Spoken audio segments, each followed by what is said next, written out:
Historical Archive Disclaimer. The following audio-visual material is presented strictly for educational, documentary, and historical preservation purposes. In 1939, Palestine was a region of growing tension under the British Mandate, with conflicts between the Arab population and Jewish immigrants increasing. The influx of Jews fleeing persecution in Europe heightened local unrest, while Britain struggled to manage competing interests amid international pressure. In this context, Adolf Hitler used speeches that combined his anti-Semitic ideology with sharp criticism of British policies, portraying Britain as weak and manipulative, allegedly favoring Jews at the expense of Arab interests. These speeches aimed to justify Nazi policies and exploit geopolitical conflicts outside Europe to reinforce his narrative of global confrontation against perceived enemies of the Reich.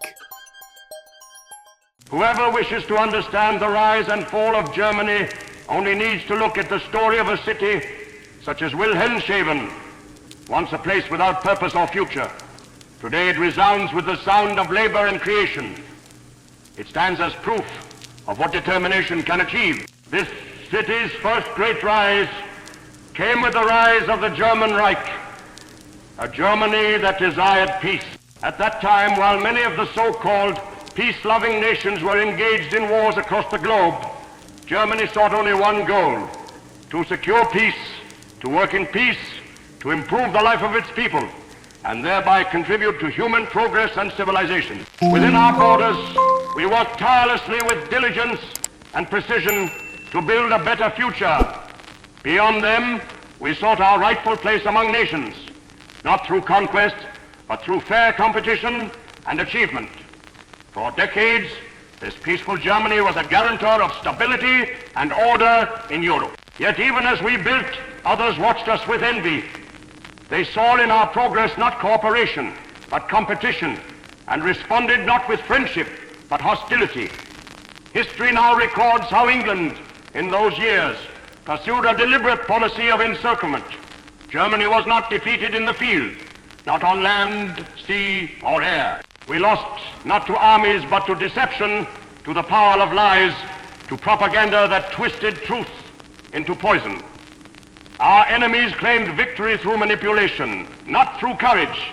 And when these same statesmen speak today of the rule of law, let us remember that their own actions broke that very law. Their so-called justice was dictated, not earned.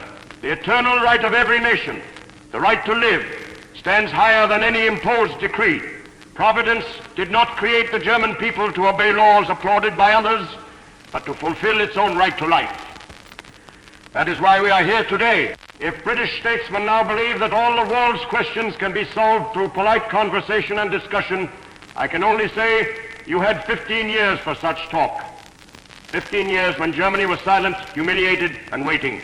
You did not speak then. Now the world is divided into two categories: the nations that call themselves virtuous, and those they call unworthy. England and France claim virtue. Germany and Italy, they say, do not possess it.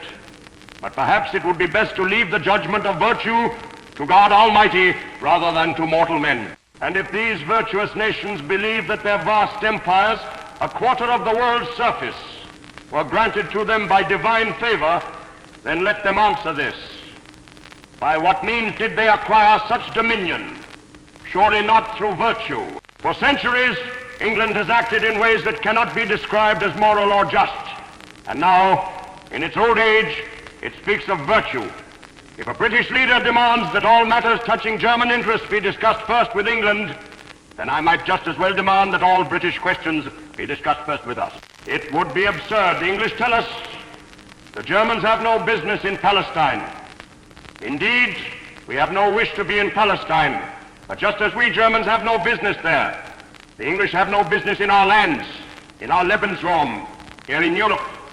They claim that their actions are guided by law and legitimacy. But what law grants them the right to shoot Arabs in Palestine who resist foreign domination?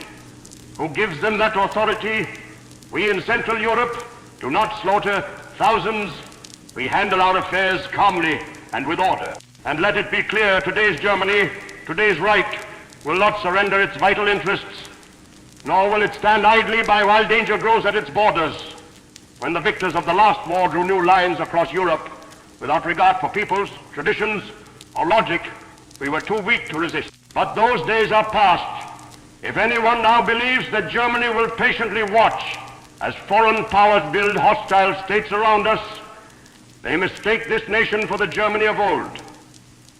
Whoever chooses to serve as a pawn for those powers should not be surprised when he is burned by the very fire he helps to kindle. We harbor no hatred toward neighboring peoples. For years, Germans and Czechs lived side by side in peace.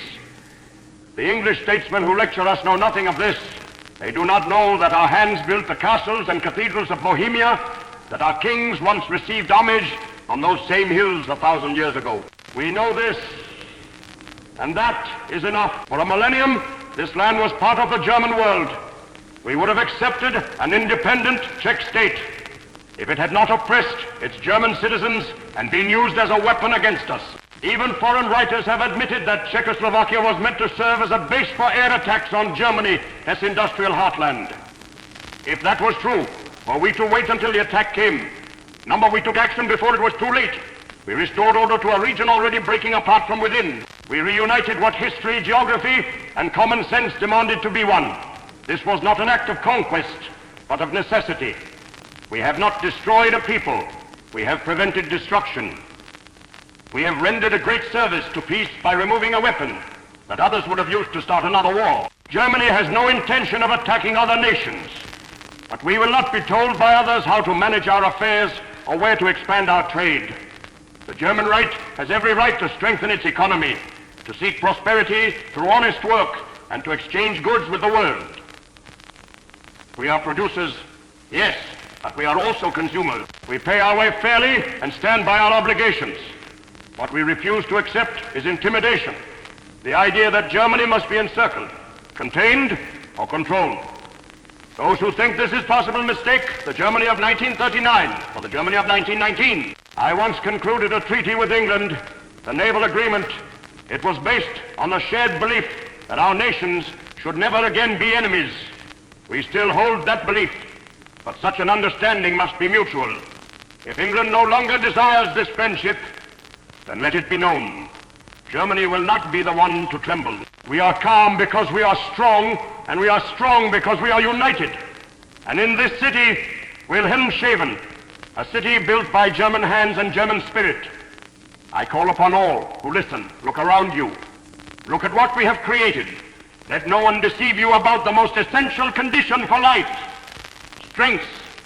For whoever loses strength loses the right to exist. We have seen this truth in the past 15 years.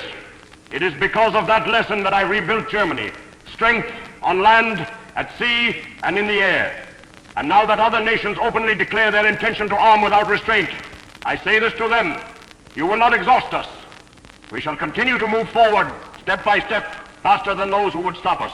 No one on this earth shall ever disarm Germany again through mere words or threats.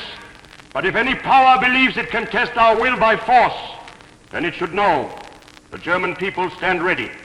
We are prepared and determined, and we do not stand alone. There is one nation that shares our conviction, that marches with us in loyalty: Italy. This bond between Germany and Italy is not temporary, not a convenience of politics, but a natural and lasting alliance. It is born of shared ideals, of mutual respect, and of a vision for Europe. Our future, our enemies claim this axis will break apart. They say it is unnatural. It is built upon reason, strength, and belief, and it will endure far longer than the fragile alliances of those who share nothing but fear. And to those who now praise the union between England and Soviet Russia, I say, if such nations can truly stand side by side, then the world will at last see that democracy and Bolshevism are but two faces of the same coin. They claim to be opposites, yet they meet on the same ground: in hypocrisy, in deceit, in destruction. Meanwhile, across Europe, nations are awakening. In Spain, a people once ravaged by civil war has freed itself. Men, women, and children who suffered under tyranny now breathe freely again. We rejoice with them. We honor those who fought to restore order and independence to their homeland.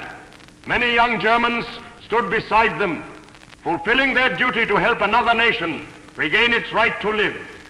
They fought not for conquest, but for the triumph of order over chaos. We see how quickly former critics now change their tone. Those who once supplied arms to the side of disorder now rush to trade with the new Spain. This change reveals much about the world, about the nature of those who call themselves defenders of virtue. And I tell you, what has happened in Spain is but the beginning. Nation after nation will face the same choice we faced: surrender to chaos or fight to preserve order. We have fought and we have prevailed. We have built a national Germany whose only wish is to live in peace with others, but that will never again submit to humiliation. Will the world become fascist? I do not know. Will it become National Socialist? I do not believe so. But I am certain of this: the world will one day rid itself of the destructive spirit that divides peoples, that sets nations against each other, that thrives on hatred and deceit. When that day comes, there will be reconciliation among nations, not through treaties written on paper, but through mutual respect and understanding. Until then, we rely upon ourselves, we trust in our own strength. When I took power, Germany was torn apart within, weak without. Today we are united and strong. Our economy thrives, our people work, and though we may not be loved abroad, we are respected, and that is what matters. We have brought happiness to millions by reuniting them with their homeland. We have brought peace and stability to Central Europe, protected by Germany's might. No power on earth will break that might. Let the world remember, 2 million Germans did not die in vain in the Great War. Their sacrifice has given birth to this strong and youthful Reich, and we, who inherited their legacy, will not shrink from sacrifice should it again be required. Let others sign papers and make promises. We no longer place our faith in words, but in the strength and unity of our people. We were once betrayed by the greatest breach of promise in history. We shall not be deceived again. If we remain united, no power on earth shall ever threaten us again. Peace will endure, because we shall preserve it by our will. And then our nation will flourish, working for peace, for culture, for progress, with all the diligence and creativity that are the hallmarks of our people. This is our faith, this is our hope, and this is our belief in Germany's future. Voices of History does not endorse, glorify, or support the political figures, regimes, or ideologies depicted in this archive. This footage is provided unfiltered to allow viewers to objectively analyze the rhetoric of the past and learn from global history. Viewer discretion is advised.